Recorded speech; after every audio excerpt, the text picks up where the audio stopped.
আসসালামু আলাইকুম viewers, it's আমি সানিস ব্লগ। আশা করি সবাই ভালো আছেন। আলহামদুলিল্লাহ আমিও আজকে অনেক ভালো আছি। আর আজকে আপনাদের সাথে আমার প্রিয় একটা জিনিস শেয়ার করব। তো গত রাত্রে আমার হাজবেন্ড আমার জন্য এই গিফটটা এনেছে। আর কি গিফট এনেছে সেটাই দেখাবো। তো আসলে এটা আমার অনেক প্রিয় একটা জিনিস, সেজন্যই শেয়ার করছি।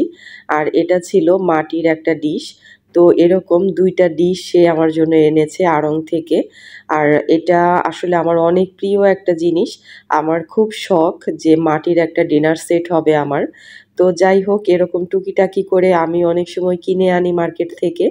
আর সে তার চোখের সামনে পড়েছে, আমার জন্য ২ টা এনেছে। আমার কিন্তু অনেক ভালো লেগেছে। তো এর আগেও এই মাটির জিনিসগুলো গ্লাস, বাটি, প্লেট আমাকে কিন্তু সে গিফট করেছে। তো জানে যে এটা আমার প্রিয় জিনিস। তো মাঝে, মাঝে এরকম গিফট করে আর আমার কিন্তু অনেক বেশি ভালো লাগে। তো আমার প্ল্যান ছিল আজকে স্পেশাল কিছু রান্না করব আর তাকে এই ডিশের মধ্যে দিব। সে যেমন আমাকে সারপ্রাইজ দিয়েছে, আমিও তাকে ছোটখাটো একটা সারপ্রাইজ দিব। তো সকালবেলা আমি চা নাস্তা বানাতে চলে গেলাম। তো বাচ্চারা যেহেতু সকালে উঠেই পড়াশোনা শুরু করে দিয়েছে, ওদের জন্য একটু চা বিস্কিট দিয়ে তারপর আমি রান্না-টান্না শুরু করে দিব। আর শুরুতেই আমি বুটের ডাল দিয়ে গরুর মাংসটা সিদ্ধ করে কিমা করে নিয়েছি।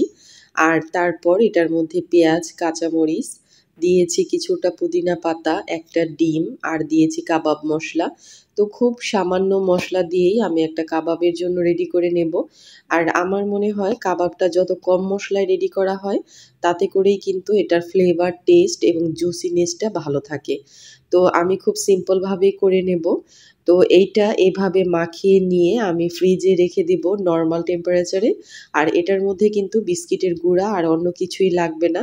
তো এইভাবে এখন এটাকে আমি মাখিয়ে নিচ্ছি আর ফ্রিজে রেখে দেব। তো এরপর আমি বসিয়ে দিয়েছি গরুর মাংস।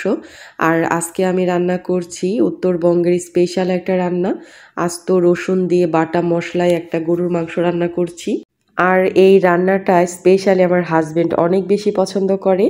তো তাকে খুশি করার জন্যই যেহেতু আজকে রান্না, তো তার পছন্দের খাবারগুলোই তৈরি করে নিচ্ছি।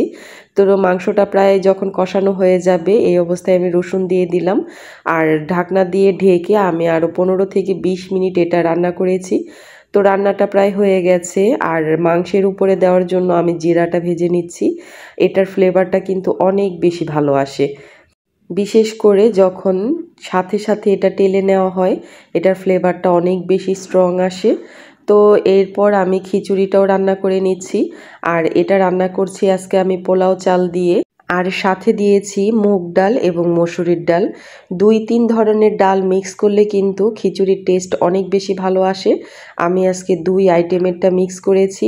তো এইটা যেহেতু পোলার চাল ছিল, আমি আধা ঘন্টা আগে ভিজিয়েও রেখেছিলাম। আর এটাকে আমি ভালো মতো ভেজে নিচ্ছি। তো যখন রান্নাগুলো শেষের পর্যায়ে চলে আসে, এই সময় আমি কাবাবটা দিয়ে দিচ্ছি। আর আজকে খুব সিম্পলভাবে কাবাবটা তৈরি করছি, কিন্তু এটা কিন্তু খেতে অনেক বেশি ভালো লাগে। আর খুব অল্প সময়ের মধ্যে রান্না করতে হবে এটা, তাহলে কিন্তু এটার জুসিনেসটাও খুব বেশি ভালো থাকে। তো আমি এইভাবে কাবাবগুলোকে সবগুলোকে ভেজে নিচ্ছি। আর আমি চেষ্টা করি সবসময় খাবারের আগে আগে কাবাবটা ভাজার জন্য। গরম গরম কাবাব কিন্তু ভীষণ ভালো লাগে। আর খিচুড়ি রান্না করছি, তার সাথে শুটকির ভর্তা হবে না, সেটা তো কিছুতেই হবে না। তো এটা আমার হাজবেন্ডের অনেক বেশি প্রিয়, ঝাল ঝাল শুটকির ভর্তা। তো আমি চট করে একটা শুটকির ভর্তাও তৈরি করে নিচ্ছি। তো তেমন কিছুই না, শুকনা মরিচটা আগে আমি ভেজে নিয়েছি আর এরপর রসুন আর পেঁয়াজের সাথে শুটকিটা ভালো মতো ভেজে নিচ্ছি। তো একটু তেলের মধ্যে একটু ভালো করে ভাজতে হবে, না হলে কিন্তু শুটকি থেকে একটা গন্ধ আসতে পারে। তো ভালো মতো ভাজা হয়ে গেলে আমি ভর্তাটা বানিয়ে নিচ্ছি। আর এরপর খিচুড়িটাও প্রায় রেডি হয়ে গেছে। আর আজকে খিচুড়িটা আমি কিন্তু একটু নরম ধরনের খিচুড়ি করেছি, এটা অনেক বেশি পছন্দ করে আমার হাজবেন্ড।